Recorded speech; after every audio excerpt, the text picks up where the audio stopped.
feel like I'm on a roll here, so I'm gonna do at least one more for this sit down session, and uh, leave it at that. Plan some more beyond that. So I just finished talking about. Um, I'm going to do a whole one on empty ritual probably at some point, but this is something that I've learned really frustrates me. That when a ritual is practiced without knowledge of the meaning of it, even superficial knowledge, but some knowledge of the meaning of it, I I get frustrated. I don't know why that's so important to me, but and again, that might be the prophetic side of being an STM or being me. But like it has to have meaning. So this is a story that fits that category, and I call the story the Big Reveal. So I served in a church um, that had a long history, and many of the people knew their history well. In fact, their original church building was in an outdoor museum not far away. And um, Communion Sunday came around, and when I walked into the worship space, I noticed right away uh, when I walked in to set up my papers before the service that the communion table with things under this bright white linen cloth covering the whole thing. And it was just, they had I think they had industrial lighting in the place, so it was very, very white, very bright. You couldn't miss it, right? So you would know that something was different. So went to the council room, and the second thing I noticed was that two of the elders were dressed up in suits and ties, whereas usual dress was Friday casual, Friday office casual, it's called, or whatever. And so that was interesting. And then when we walked in, those elders sat at the front instead of joining their families, so that was different as well. And so I'm always curious, and Lord's Supper is such a significant thing. So we, the service began, and we got to the place in the service where the last song is sung before communion is going to happen. And the musician did something to amp up the mood, I'm going to say. And so what happened as the last verse particularly of this song was sung, was this air of um, holiness, of holy anticipation, literally filled the place. I felt something of that anticipation. It was as if everybody was holding their spiritual breath or something like that. And and I thought, wow, this is so cool that there's this anticipation going into Lord's Supper. Some pastor must have done some sermons that really set this up well and put them in the right mode of worshipfulness going into this. And then the music ended and the song ended, and the two elders got up and they did this. If you've ever seen a flag folding ceremony, they did something very much like that with this cloth. They had a whole pattern for it, and then one of them set it aside, and the communion elements were uncovered.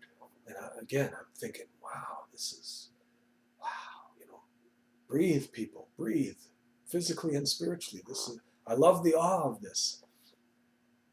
And then communion kind of happened.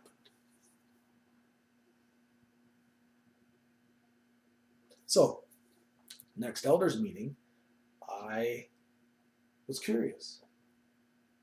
And so, at the appropriate opportunity, I asked. I said, wow, what was that all about? I felt this tremendous air of anticipation in church, right up to the uncovering of the elements and the folding of the cloth.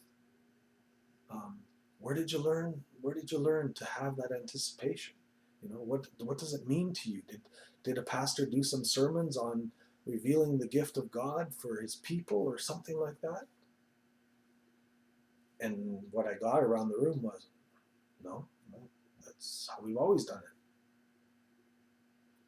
This church had a brand new worship space.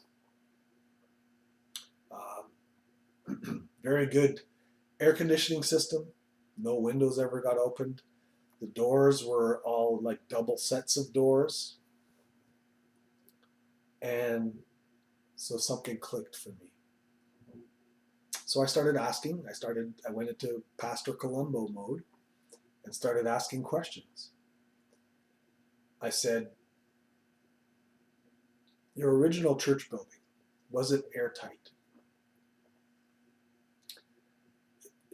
Some situations it's dangerous to ask questions where they get to talk about the past.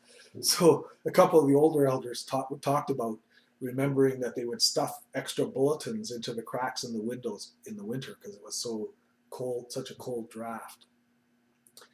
Okay, so it was not airtight. What was the next building over? I had seen pictures, so I told them, I've seen pictures of this in your history books. What was the next building over from the church? Now they named the next farm up the road. Well, that's where the Wilkersons used to be, you know. No. On the same property, I've seen the pictures. What was the other building on the property? Oh, the horse stable. What are some problems that you might have stabling horses near to the church, a church that's not airtight? Or I might have said, what are some problems that come with having horses stabled anywhere? Poop, smells, flies. What problems might that create for a church building that's not airtight, that's about to have Lord's Supper? And this is one of my favorite moments in my entire STM work, was seeing a young elder, seeing the light go on. You mean, Pastor Pete, that cloth is only on there to keep the flies off? And I said, yeah. And how long has it been since you've seen a fly in church or smelled horse poop?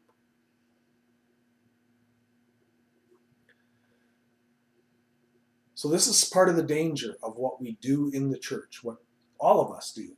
So I'm not declaring that I'm immune from this. But this story to me illustrates how a part of the ritual of having Lord's Supper and a part of a preservationist culture that's working hard to preserve the things of the past. Remember what I said in another video about trauma, right, and preserving the old country, keeps patterns and parts of the ritual that are no longer relevant, and actually then accentuates them without any meaning being attached, and in some ways then overshadowing or diminishing the truly important thing of partaking in the body and blood of Christ together. It's the kind of thing that it disappoints me so much when I encounter that people don't know the meaning. So this is the big reveal, because it revealed something to me, and it's my favorite story to tell as an illustration of how we get distracted into ritual and tradition, and we're always in danger of losing in touch with the real meaning, because the real meaning is challenging, and so we'd rather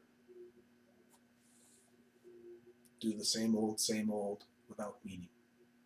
Let me tell another story here to finish this one. That's the same kind of pattern, in case I never get around to making an empty ritual video. But one of my favorite things to do, there are very few churches that do this anymore, but I've had the opportunity of serving a couple of them. Even as a visiting pastor, sometimes you run into it. But where the entire council is in the council room before the service, and the expectation is that you go around and you shake hands with everybody when you come in. One of my favorite SDM type, Pastor Columbo type things to do is to finish doing that and then turn around and say to everybody, does anybody know why we do that? And I'm so hopeful when I ask. I'm not trying to trap them. And I'm so disappointed when no one has a clue. No one has a clue. Or similar with the handshake with the pastor going into the pulpit. Very few do that anymore. And That doesn't matter to me whether they do it or not.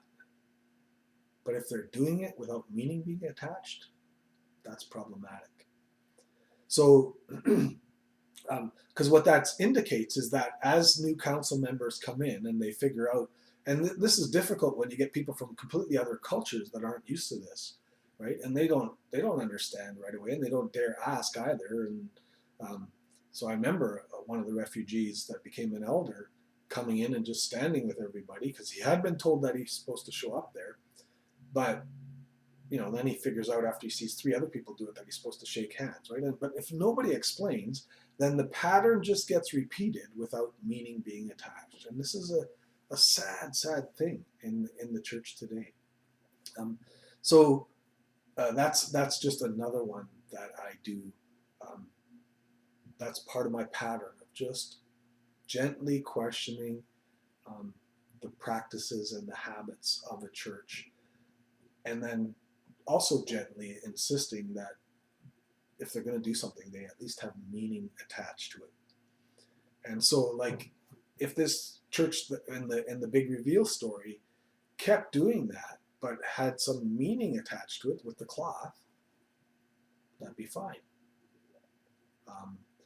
God's gifts are veiled until He chooses to reveal them to us. Boom. That's good enough for me. But that's the way we've always done it. Not going to cut the mustard. All right, that's it for today.